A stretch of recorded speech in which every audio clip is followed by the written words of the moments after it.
Admiral Daquan stood on the observation deck of the orbital station, watching Earth turn slowly below. He was 52 years old and had spent 30 of those years in the United Earth Navy. His uniform was crisp and perfect, but his eyes were tired. He had seen many things in his career, but lately, he saw something that worried him. Outside the window, transport ships came and went like metal birds. Most of them carried soil, seeds, and water. Humanity had become the galaxy's gardeners, and Day had watched it happen with growing concern. It started 80 years ago when humans first reached the stars. They found empty worlds, dead rocks floating in space. Other alien species mined them or built factories on them. Humans did something different. They made them live. The first colony was called Eden 7. It took 20 years to terraform, but when they finished, it was beautiful. Oceans reflected sunlight like blue mirrors. Forests grew thick and green. Rain fell from actual clouds. Animals from Earth ran free in open meadows. The galaxy noticed. 47 different alien species belonged to the Galactic Coalition. They had seen many things in their long histories, but they had never seen anything like what humans did. They traveled across space just to walk on grass. They stood in human rain and cried because it was so beautiful. They took their children to see Earth animals in their natural habitat. Humanity built 11 more garden worlds. Each one took decades of work and cost billions. Dr. Una Park had spent her entire adult life on the projects. At 34, she was the chief botanist and she knew every plant species they had introduced to the colonies. She could tell you which trees grew best in low gravity and which flowers could survive harsh winters. Una stood in her laboratory on Earth, looking at data from Eden 7. Everything was perfect. The ecosystem was balanced. The forests were healthy. Families lived there now, raising children who had never seen Earth but knew what it meant to have a garden. One of those families belonged to Hannah Choi. She was 41 and worked as a civilian administrator on Eden 7. Her 2 children, both teenagers now, had been born on that colony. They had never known any other home. Every morning, Hannah walked to her office through a park filled with cherry trees. The trees had come from Korea originally, generations ago, but now they belonged to Eden 7.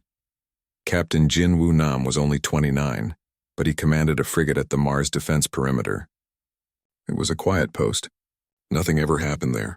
The most exciting part of his job was inspecting cargo ships for smuggled goods. Most days he sat in his captain's chair and read reports about garden worlds he had never visited. Jin Woo wanted to visit Eden 7 someday. Everyone said it was the most beautiful of all the colonies. Admiral Day knew all about the garden worlds. He was proud of them, like every human. But he also watched the military reports that most people never saw. He tracked fleet movements across the galaxy. He noticed patterns that others missed. The Velkar Dominion worried him. The Velkar were reptilian creatures from the far edge of the galaxy. Their empire was old and powerful. They built their civilization on industry and efficiency. They mined worlds until nothing was left but empty rock. They built factories that covered entire moons. They believed that nature was wasteful and weak. For years, Day watched Velkar ships move toward human space. They came in small groups, always with excuses. Survey missions, they said. Trade routes, they claimed. But Day saw the pattern. They were positioning themselves around human colonies. He brought his concerns to the Earth Council many times. Each time they listened politely and did nothing. Humanity had no enemies, they said. The garden worlds had made everyone love them. War was a thing of the past. The old admiral was paranoid, they whispered. Day knew he was not paranoid. He was realistic. Humans had spent 80 years building gardens, but Day had spent 30 years making sure those gardens could be protected. The Earth Navy was small but well-trained. Every officer knew their job. Every ship was maintained perfectly. But they were not ready for what came next. It happened on a Tuesday. Una was in her lab when the first reports came through. At first, she thought there was a mistake in the data. The readings from Eden 7 made no sense. The atmospheric sensors showed massive chemical releases. The biological monitors detected viral agents in the air. Then the communications cut out. Hannah Choi was in her office when the sirens started. She ran outside and saw the sky turning purple.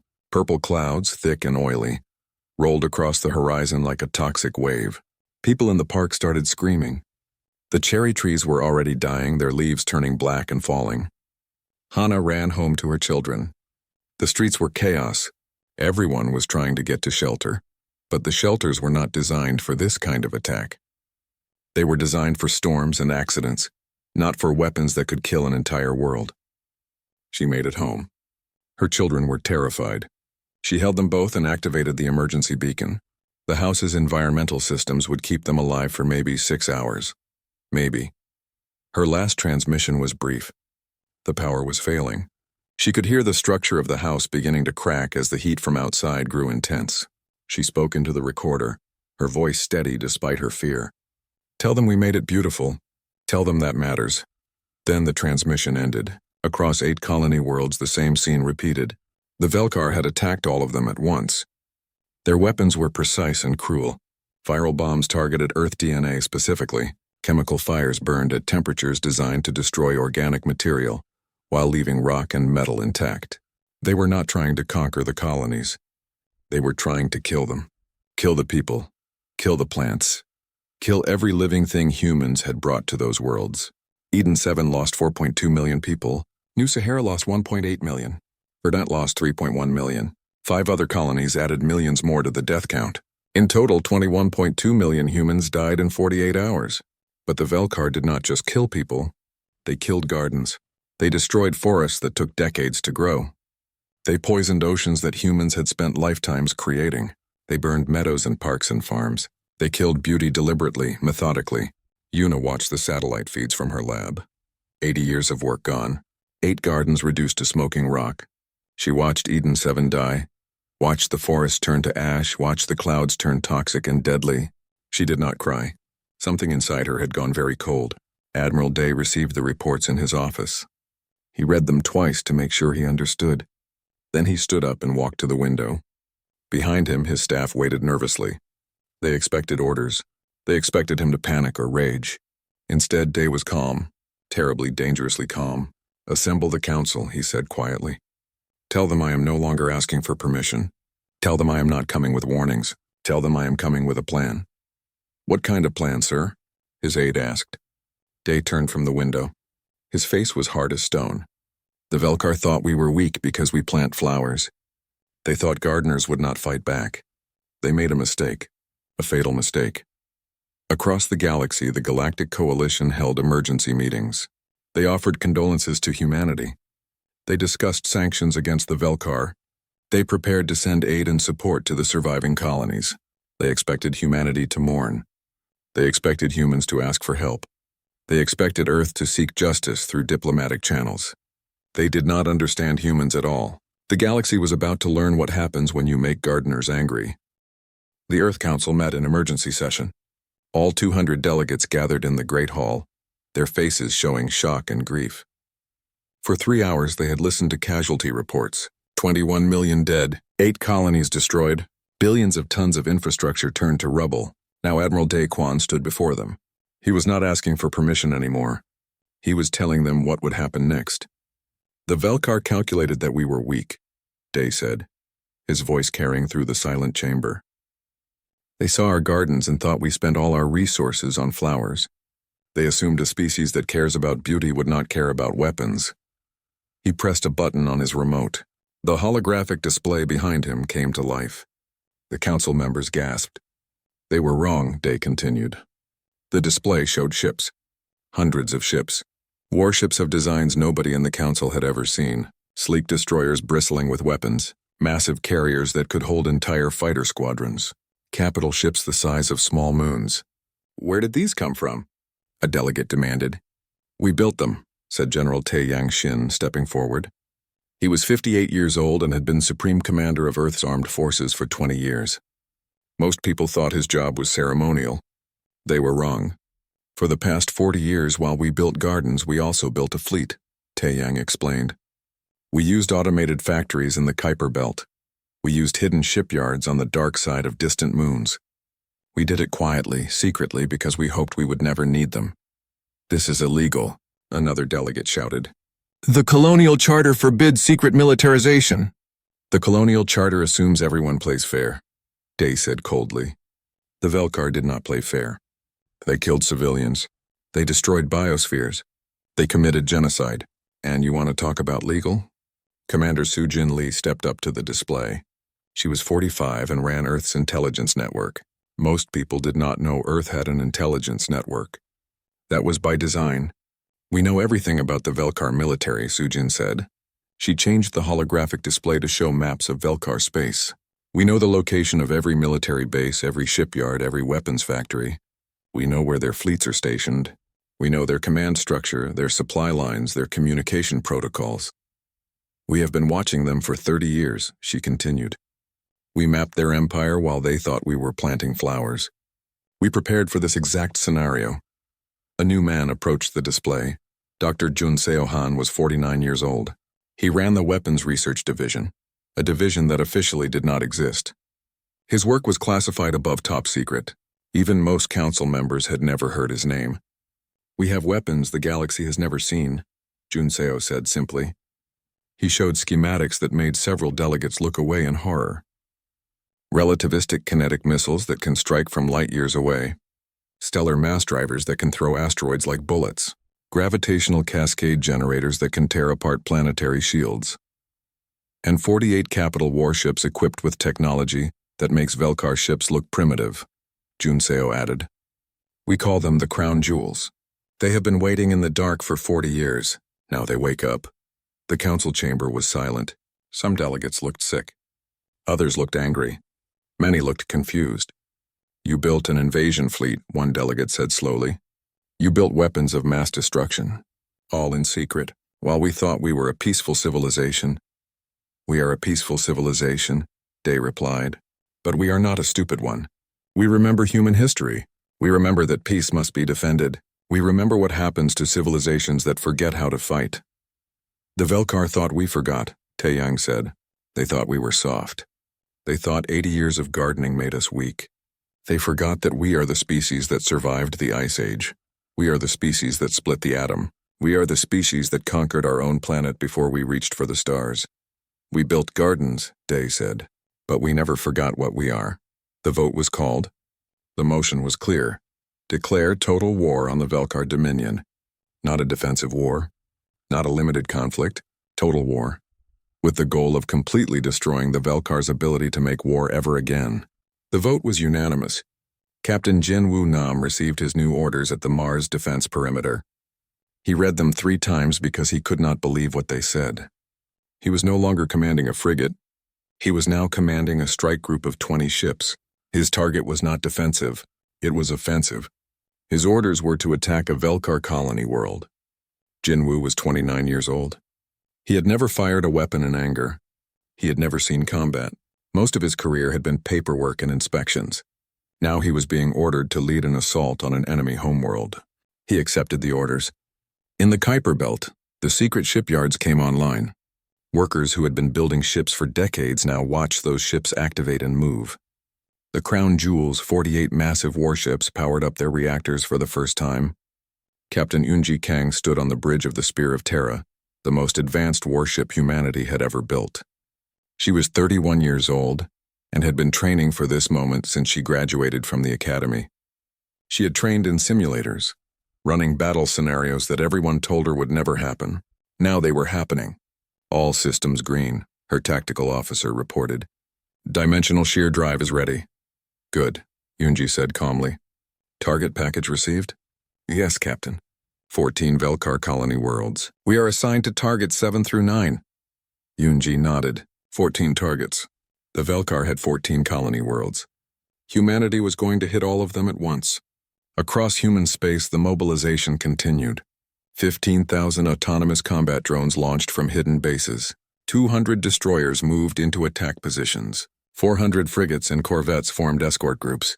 3 million military personnel activated from reserve status and reported for duty. The Gardens had employed millions of people. The war industry would employ billions. Dr. Yuna Park sat in a different laboratory now. Not her botanical lab, but a military research facility deep underground.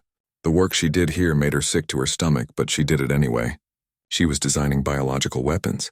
The Velkar physiology is vulnerable to several Earth-based pathogens, she explained to the military officers watching her work. I have modified several plant species to produce toxins specifically targeting their respiratory system.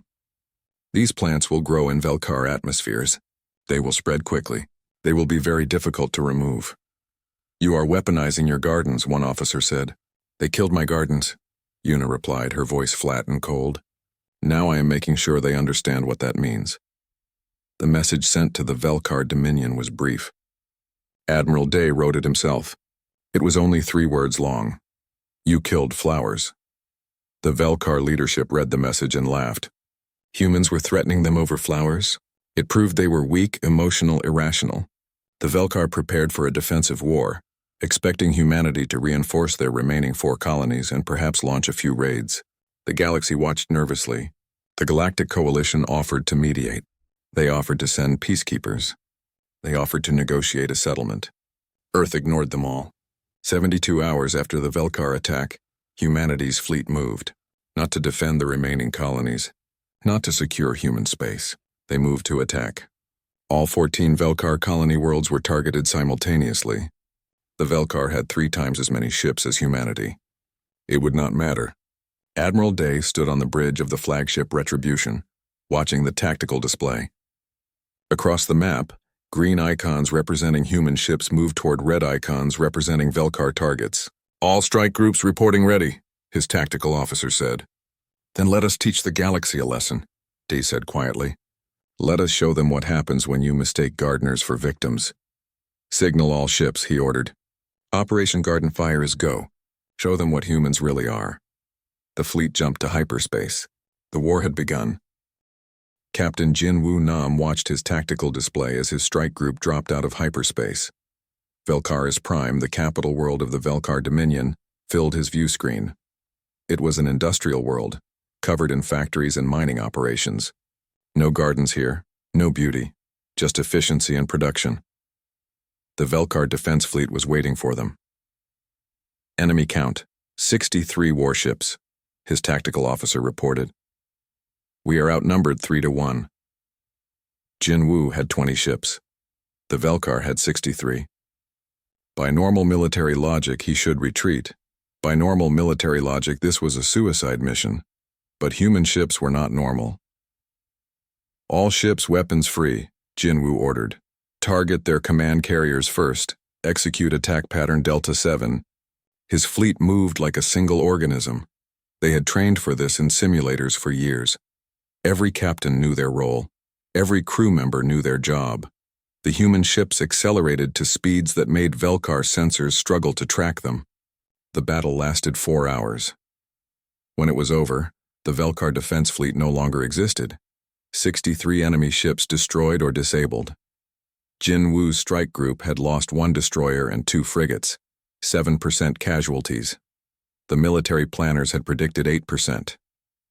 They were ahead of schedule. Jin Woo looked at the planet below. Millions of Velkar lived there. Civilians, families, children.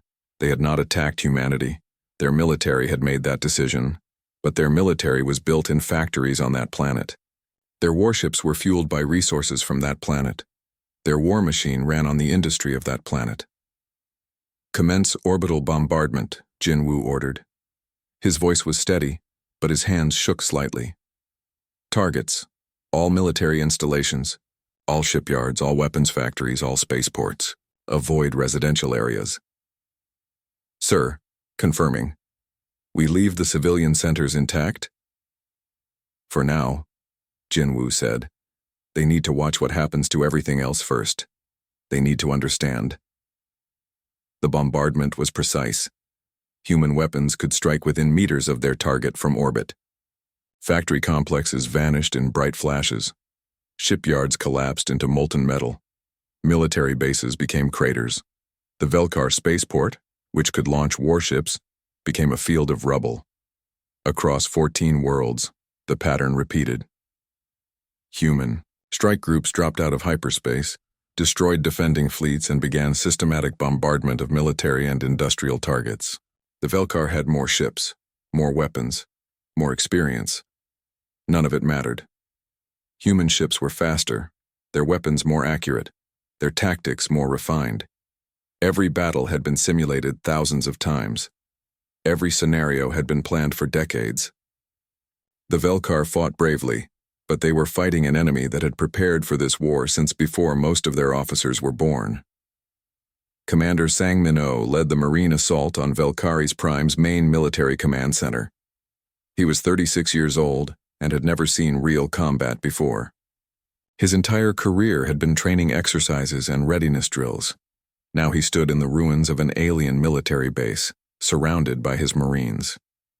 "Secure the computer cores," he ordered. "We need their military databases intact." His Marines moved through the damaged building with practiced efficiency. The Velkar defenders had already evacuated. They were not cowards. They simply knew when a position was lost. Sang-min found the central command room. The computers were still running, still showing tactical displays. He could see the full picture of the Velkar military. He could see every base, every fleet, every defensive position. They were all under attack, all at once. Humanity had struck 14 worlds simultaneously. "Admiral Day wants to know if they are ready for Phase 2, his communication officer said. Sang-min looked at the tactical displays. The Velkar military was in chaos. Their fleets were scattered or destroyed.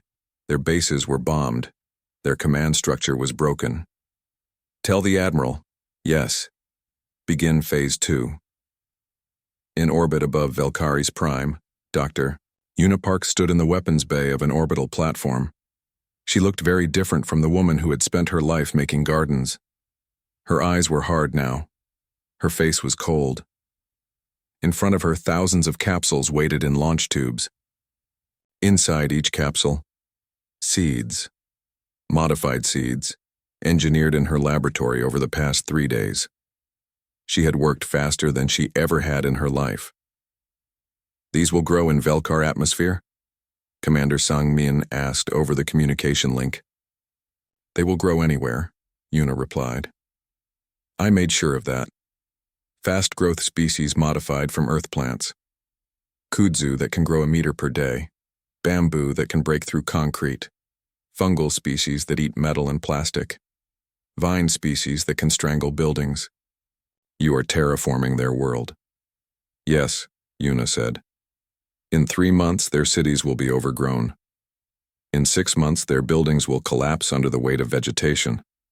In a year, their worlds will be jungles they cannot clear faster than the plants grow." She paused, looking at the capsules. "They wanted to kill our gardens," she said quietly. "I am giving them gardens they can never kill. Gardens that will strangle their civilization. It seems appropriate." "Launch all capsules," Sang-min ordered. The capsules rained down on Valkyries Prime like meteor showers. They landed in cities, in industrial zones, in military bases. Wherever they landed, they immediately began to grow. Within hours, green shoots appeared in the rubble of bombed factories. Within days, vines crawled up damaged buildings. Within weeks, entire city blocks disappeared under fast-growing vegetation. The Velkar tried to burn it. The plants grew back faster. They tried to cut it. The plants regrew overnight. They tried chemical herbicides. The plants were engineered to resist them. Yuna had spent 80 years learning how to make plants grow in any environment. Now she used that knowledge as a weapon.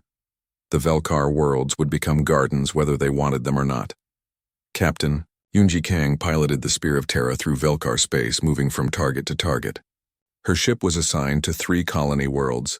She had already completed 2. Now she approached the 3rd. This world was different. It was not a military target. It was a civilian colony, home to 2 billion Velkar. No military bases, no weapons factories. Just homes and farms and normal life. Her orders were clear. Leave it alone. Humanity was not targeting civilians. But Yoonji had to fly past it to reach her next target. As she passed, she saw the orbital stations around the planet. Civilian stations, designed for commerce and travel. But she also saw something else. "Captain, scanners detect weapons platforms hidden among the civilian stations," her tactical officer reported. Yoonji studied the readings.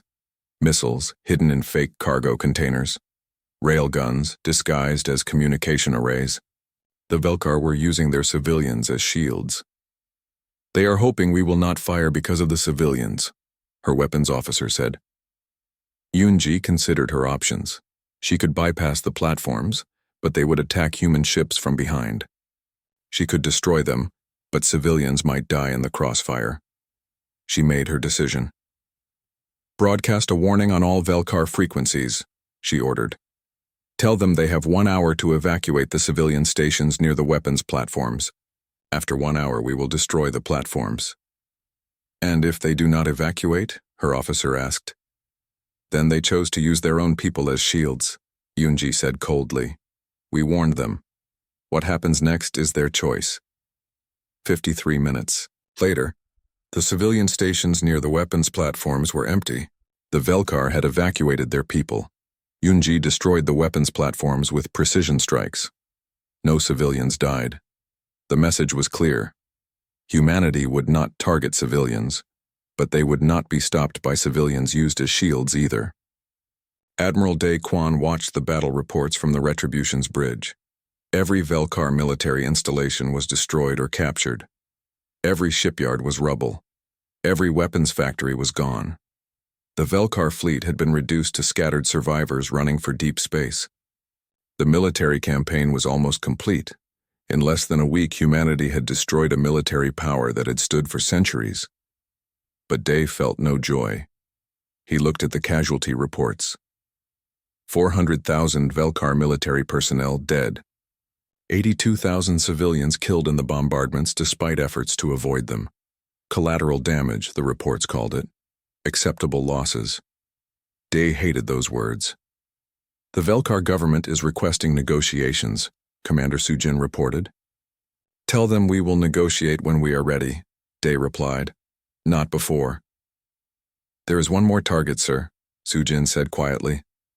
"The Velkar homeworld." Dae nodded. He had saved it for last, not because it was the most important target, because it was the most symbolic. "Send word to Captain Yoonji," he said. "Tell her to move to the homeworld. Tell her to prepare the dimensional shear drive." "The moon target, sir?" "Yes, the moon. Make sure they understand what we are capable of. Make sure they never forget." The Spear of Terra jumped to hyperspace, heading for the Velkar homeworld. The final lesson was about to be delivered.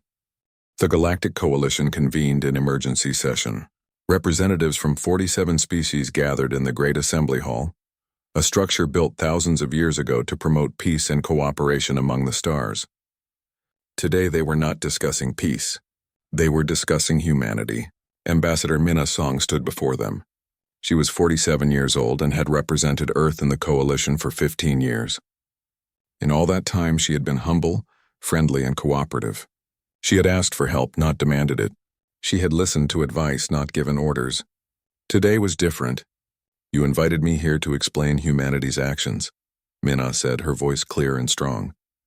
"You want to understand why we responded to the Velkar attack with such force. You want to know if we will stop?" The coalition members nodded. Some looked worried. Others looked frightened. A few looked angry. "Let me tell you a story," Minna continued. "For 80 years we shared our greatest gift with you. We took dead worlds and made them live. We brought beauty to the void.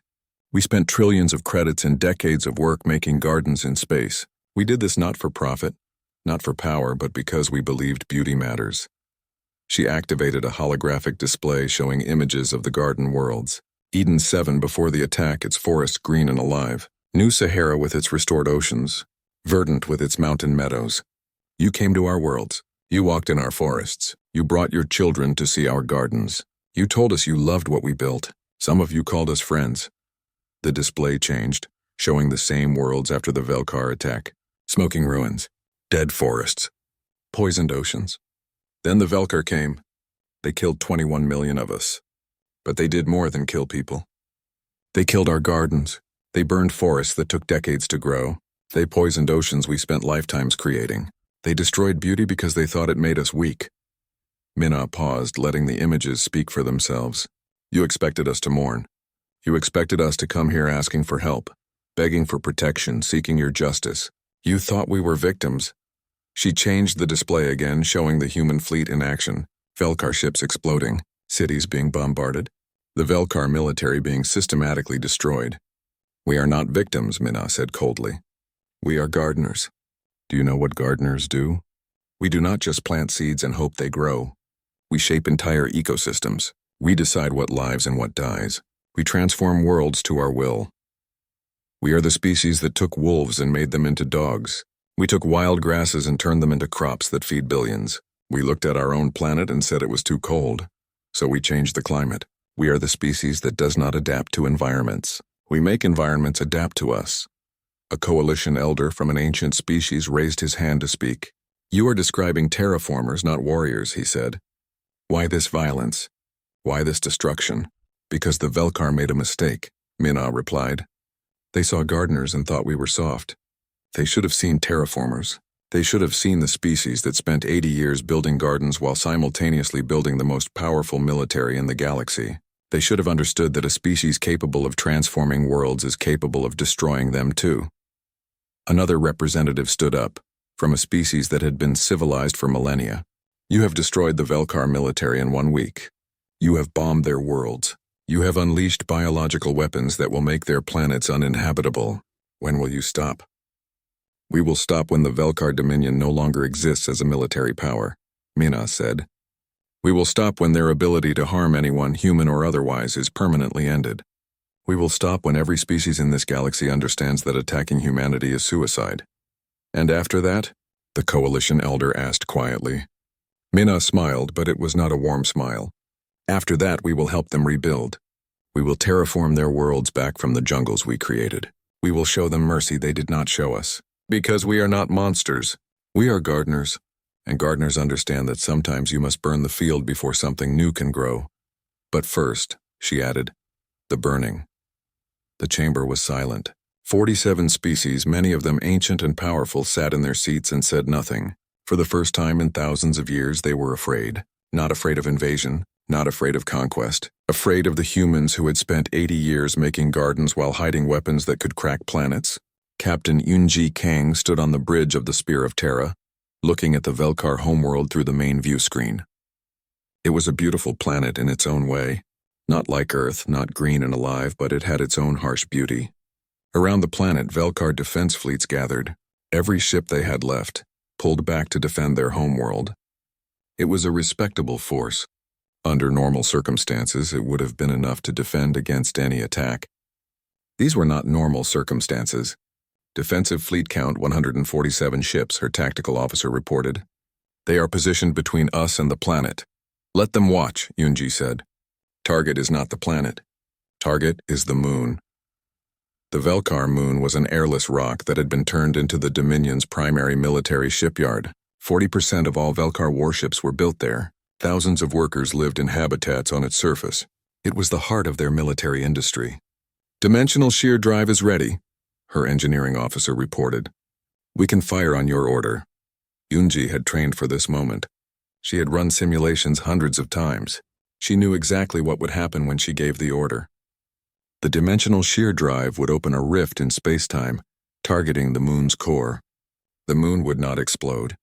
It would simply cease to exist, converted to energy and dispersed across dimensional boundaries. Thousands of workers were on that moon. Military personnel, yes, but also engineers, technicians, support staff, people who had families, people who had not personally attacked humanity. Captain, her communications officer said, we are receiving a transmission from the Velkar homeworld. They are asking us to stop. They say they will surrender. Tell them the time for surrender was before they killed our gardens, Yunji said. Tell them this is the lesson they bought and paid for. She took a breath. Fire. The beam lasted 3 seconds. It was not bright or dramatic. It simply connected the Spear of Terra to the Velkar moon, a thin line of distorted space-time. When the beam ended, the moon was gone. Not shattered into pieces, not broken apart, gone, completely removed from existence. Where a moon had hung in the sky above the Velkar homeworld, there was now nothing but empty space. On the planet below, billions of Velkar watched their moon vanish. They watched the empty space where it had been. They watched human technology do something that should not be possible. They understood finally what humanity was capable of. 6 hours later, the Velkar government transmitted their unconditional surrender. Admiral Dae Quan read the surrender terms on the bridge of the Retribution. They were simple. The Velkar Dominion would disarm completely. Their military would be disbanded. Their weapons would be destroyed. Their empire would be broken into smaller, independent systems. They would accept human oversight for their reconstruction, and they would pay reparations for the next 100 years. "It is done," Commander Sujin said quietly. "Yes," Day replied. "It is done." But he did not feel victorious. He felt tired. Tired and old, the casualty report said on his desk. Human losses, 3,000 military personnel. Velkar losses, 400,000 military personnel, 82,000 civilians. 8 garden worlds destroyed. 14 Velkar worlds bombed and occupied. The war had lasted 1 week. 1 week to destroy an empire that had stood for centuries. "The Coalition wants to meet with you," Sujin said. "They want to discuss humanity's role in galactic security." "They are afraid of us now," Day said. "Yes, very afraid." "Good," Day replied. "Fear will keep the peace longer than love ever did." He stood and looked out at the stars. Somewhere out there, the Velkar were beginning to understand what they had unleashed. Somewhere out there, 46 other species were recalculating their opinions of humanity. The gardeners had shown they had thorns. The galaxy would not forget. 3 years had passed since the war ended. Admiral Daquan walked through the memorial garden on Earth, his steps slow and careful. He was 55 now and felt much older. The weight of command had aged him more than the years. Around him, trees grew from Eden 7. Young trees, saplings really, but they were alive. Before Eden 7 fell, someone had saved seeds and samples. Now those samples grew here in soil from Earth, under Earth's sun. They were the only living things from that garden world. 21 million names were carved into living wood throughout this garden. Every person who died in the Velkar attack had their name here, cut carefully into tree bark. The trees would carry those names for centuries, growing around them, making them part of the living memorial. Day stopped at one tree and touched the carved name. Hanachoy. He had never met her, but he knew her story. Administrator on Eden 7, mother of 2. Died protecting her children in the last moments before her shelter failed. "The trees are growing well," a voice said behind him. Day turned. Dr. Yuna Park walked toward him, moving between the young trees like she belonged there. She was 37 now, older than her years. The war had changed her. She had spent 3 years working on the Velkar Rehabilitation Project, designing plants to restore the world she had helped destroy. "Yes," Day agreed. "They are beautiful." "Beauty is not enough anymore," Yuna said quietly. "Not after what we did." They walked together through the garden. Around them, families visited the memorial. Children ran between the trees, reading names, asking their parents questions. Life continued even in a place of mourning. "The Velkar worlds are recovering," Yuna said. "We have cleared most of the aggressive vegetation. Their cities are being rebuilt. In another 5 years, their planets will be stable. And they hate us for it," Dee observed. "Some do. Others are grateful. Most are confused. We destroyed them, then saved them. It is complicated." Admiral Jin Woo Nam joined them, promoted now, carrying his own weight of command. He was 32 but looked 40. War aged everyone. "The final report from the rehabilitation project just came through," Jin Woo said. "Velkar agricultural production is at 70% of pre-war levels. Their population is stable. The new governments are functioning. We can start withdrawing our oversight teams next year." "And their military?" Day asked. "Gone, completely disbanded. The new treaty forbids them from having anything larger than system defense forces. No fleet, no weapons of mass destruction, no offensive capability." Day nodded. That had been humanity's main goal. Not to destroy the Velkar people, but to ensure they could never threaten anyone again. Commander Sujin, Lee approached with Ambassador Minna Song. Both women looked tired but satisfied. "The Galactic Coalition has officially approved the Garden Protocols," Minna announced. "Any species that deliberately destroys another species' biosphere will face immediate military intervention by all Coalition members." "Because of us," Shinwu said. "Because they are afraid of us," Minna corrected. "They saw what we did in 1 week. They do not want to imagine what we would do if someone attacked Earth itself." 37 species have requested assistance with terraforming projects, Sujin added. 12 have asked for defense packs. Everyone wants to be humanity's friend now. "Fear makes friends quickly," Day said. They walked together to the center of the memorial garden. There, a stone monument stood with simple words carved into it. They thought humanity would mourn. Instead, we taught the galaxy what gardeners truly are. Captain Yoon Ji Kang stood nearby, visiting the memorial on leave from her command. The Spear of Terra was now the flagship of humanity's peacekeeping fleet, patrolling the galaxy to ensure the peace held. "Do you regret it?" Yuna asked quietly. "What we did?" The question hung in the air. Around them the garden was silent except for the wind and the leaves. "I regret that it was necessary," Day finally said. "I regret every death, every destroyed city, every life we disrupted. But I do not regret stopping the Velkar. I do not regret making sure they can never do this again." "The math is clear," Jinwoo added. "We lost 21 million in their attack. Our counteroffensive killed about 400,000 of their military. Civilian casualties on their side were 82,000. Our rehabilitation efforts saved approximately 3 billion Velkar from starvation and economic collapse." "That is not an answer," Yuna said. "No," Jinwoo agreed. "It is just numbers. Numbers do not explain how it feels, and how does it feel?" Yoonji asked. They all stood silent for a moment, considering. "It feels like we proved something terrible about ourselves," Mina said finally. "We proved that we can be monsters when we need to be.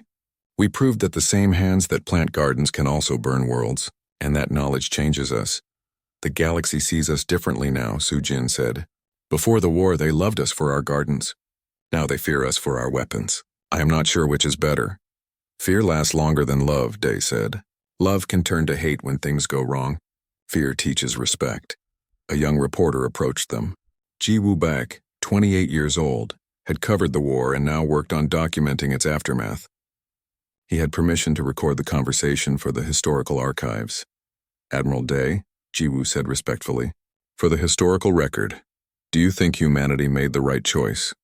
Dee looked at the memorial trees, at the names carved into bark, at the families visiting the garden. "We made the only choice we could make," he said. "The Velkar attacked us because they thought beauty made us weak. They thought gardeners would not fight back. They calculated that a species that spends resources on flowers would not spend resources on weapons. They were wrong on one point and right on another. Yes, we spent resources on flowers, but we also spent resources on weapons. We spent them on both because we understood something the Velkar did not. Beauty must be defended. Gardens must be protected, and the species that can create beauty must also be able to destroy those who would take it away." "So you think the war was justified?" Jiwoo asked. "I think the war was inevitable," Dee replied. "Not because we wanted it, but because the Velkar chose it. They chose to see our kindness as weakness. They chose to destroy our gardens. They chose to kill millions of civilians. We simply responded to the choice they made." "But we responded with overwhelming force," Yuna added. "We did not just defend ourselves. We destroyed their entire military capability. We occupied their worlds. We changed their government. Was that necessary?" "Yes," Yoonji said firmly. "Anything less would have left them able to attack again. Half measures in war just lead to more war later. We finished it completely, so it stays finished." Mina nodded in agreement. The galaxy needed to learn a lesson. Not just the Velkar, but everyone. They needed to understand that humanity is not just gardeners. We are the species that survived the Ice Age. We are the species that split the atom. We are the species that conquered our own planet before we reached for the stars. We are the species that remembers, Jinwoo added, gesturing to the memorial trees. "Every name here matters. Every garden burned matters. We do not just mourn and move on. We make sure it means something. We make sure it never happens again." Commander Sang-min, visiting the memorial with his family, overheard and joined the conversation. "My children asked me about the war," he said. "They asked why we fought. I told them we fought because some things are worth fighting for. Beauty is worth fighting for. Peace is worth fighting for. The right to exist without fear is worth fighting for." "And they understood?" Sujin asked. "They understood that their father did something terrible to protect something beautiful," Sang-min replied. "I hope that is enough." Day looked around at the assembled officers, diplomats, and soldiers. They had all carried the burden of the war in their own ways. They had all done things they wished they had not needed to do. "The Velkar thought humanity would mourn," Day said, repeating the words from the monument. "They were right. We did mourn. We mourned our dead, our lost gardens, our stolen beauty, but they thought that was all we would do. They thought mourning was weakness. They learned differently," Mina said. Yes, they learned that humans mourn, but we also act. We remember, but we also respond. We love beauty, but we will burn worlds to protect it. That is what it means to be human. The sun was setting now, casting long shadows through the memorial garden. The trees from Eden 7 swayed in the evening breeze, their leaves whispering like voices from the past. 50 years from now, these trees would be tall and strong. 100 years from now, they would be ancient. The names carved into their bark would grow and change as the wood expanded, becoming part of the tree itself. The memorial would live for centuries, a permanent reminder of what was lost and what was defended. Day touched one more tree, reading another name. Then he straightened his uniform and walked toward the exit.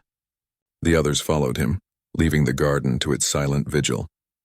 Behind them, families continued to visit, children continued to play, and life continued. The galaxy had learned its lesson. Humanity had proven what it was capable of. The gardens grew again, but now they grew under the protection of weapons that could crack planets. The Velkar had thought humanity would mourn. Instead, humanity had taught the galaxy a lesson it would never forget. Gardeners know how to nurture life, but they also know how to end it. And a species that can transform entire worlds to their will is a species that should never be underestimated. The garden remembered.